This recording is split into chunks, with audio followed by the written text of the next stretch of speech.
I feel nauseous, believe me. Never had a lot of shit come easy. Had to work hard, struggle just to be me. Had to rise up just so they could see me. Did what I had to do just to feed me. And what was left over I put towards my dreaming. But the only thing in life that has meaning are the things you gotta work for, believe me.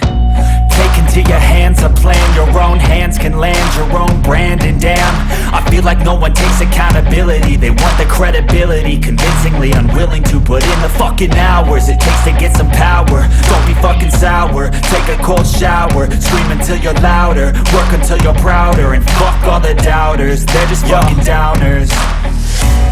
I swear to God they all let me down. I always fought just to wear the crown. I'm pissed off at these fucking clowns who were all taught they deserve an ounce. It's only worth it if you work for it. It's only worth it if you work for it. I won't stop till they hear me now. I won't stop till I wear the crown.